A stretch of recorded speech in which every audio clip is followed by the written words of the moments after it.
In this video you're gonna see two of my friends getting married. One of them is Scottish, Zera, and her lovely British guy, Harry. And my other friend, Pomena, who is Bulgarian. She got married to Martin, who is Bulgarian as well.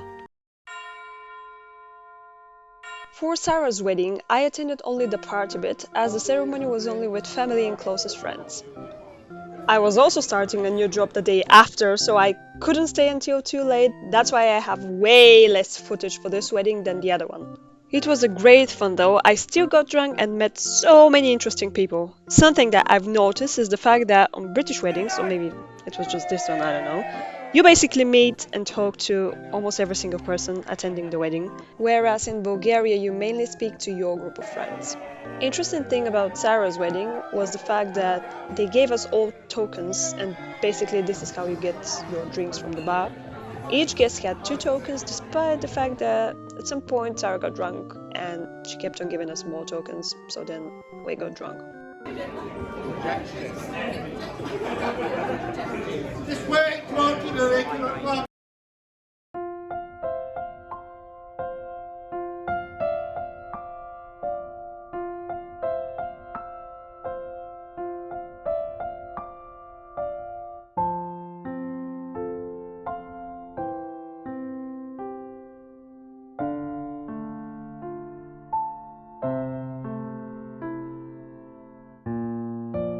And there was shots right after that.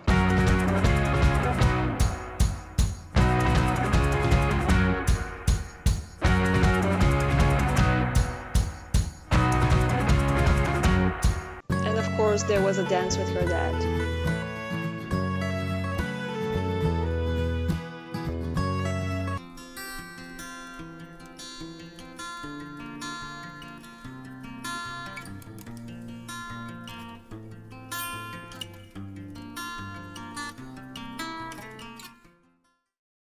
Subscribe, please. And now Pomena's wedding. As I was a bridesmaid there, we were basically talking about the wedding for more than 6 months, and about the DJ, about the theme party. As you can see, me and Donika panicked right before the wedding that our dresses won't fit, so we started going to the gym like twice a day. Just kidding, we went a few times for the whole week. On the actual day, as we have many traditions in Bulgaria and you basically need it for the whole day, I had to book my hairdresser for around 9 o'clock in the morning and then go to a makeup around 11 o'clock. When we got ready, we went to Plomena's house. On our weddings, we have a tradition of getting the bride. That means that the groom literally comes with his best man and best friends to take his future wife from her parents' house. And here comes the bridesmaids row. We basically try to stop the groom and ask for his money, otherwise we say that the bride is not going anywhere. On that picture, you can see the veins on my neck as Martin came with musicians, so I was like, I need to be louder than them.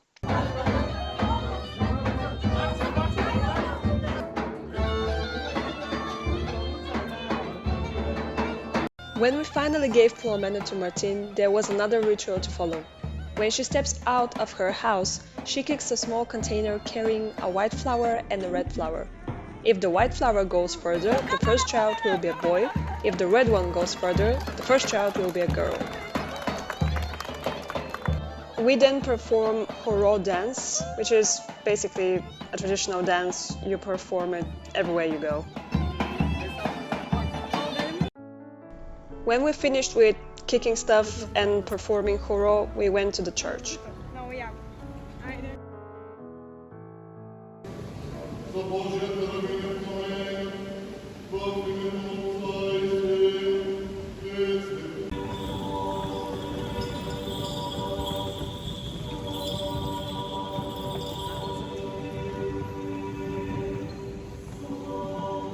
During the ceremony, both the bride and the groom are crowned with a special crown provided by the church. This symbolizes Jesus' crown of thorns. Another ritual includes drinking the communion wine by the bride and groom from single glass.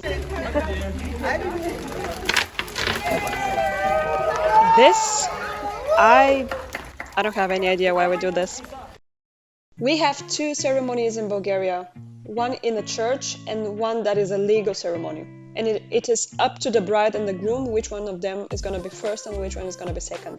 In our case, the church one was first and then was the legal one. As you can see, we dragged Martin down, and then there was a speeches, speeches, speeches, speeches, speeches, speeches, speeches, speeches, speeches, speeches. Well, I was crying all the time. Okay, so at the end of the ceremony, the couple exchanges rings and a kiss. Then we have another tradition called stepping, which basically means whoever manages to step on the other's foot first would dominate in the marriage. 10 hours later, after we finish with all ceremonies, traditions, etc., it's time for the party. Of course, the party starts with more rituals. However, again, it is up to the couple which ones they're gonna keep and which ones they're gonna skip.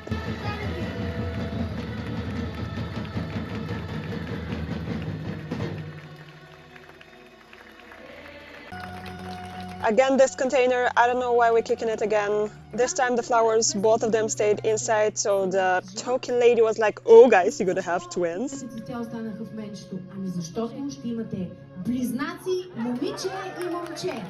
Another important thing is the bread. The couple stands back to back and holds the bread over their heads. At a special signal, they both try to divide it into two and get the bigger chunk. This symbolizes who will have the power in the family.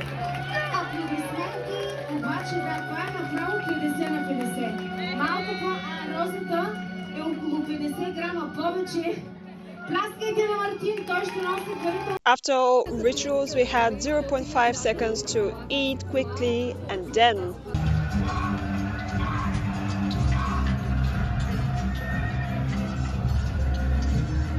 this was a gift which was a surprise from the bride's parents.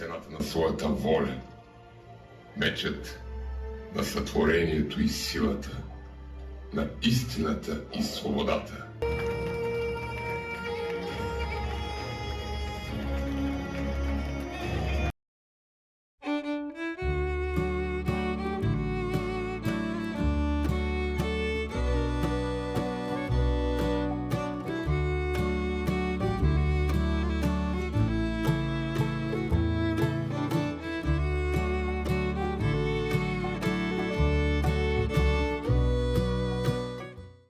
Okay, what you're gonna witness is a very bizarre thing we do. So we have a tradition of removing the garter, which is a kind of the male version of the bride's bouquet toss.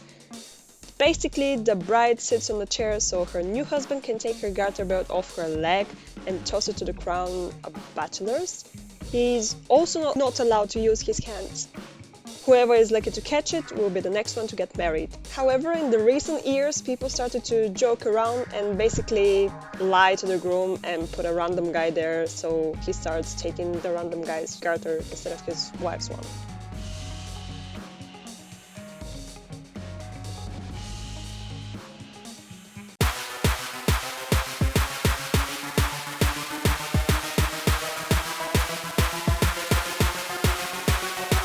Just before tossing the garter, there was a bit of a dancing, singing, and then this was the guy with the blue shirt who catched it. Another 0.5 seconds to eat, and then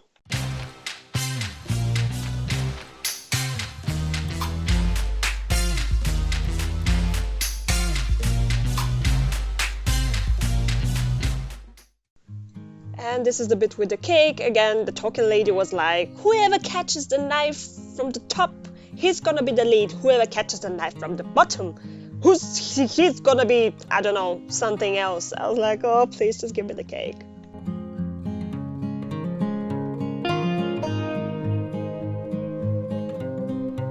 And then dance with bride's dad.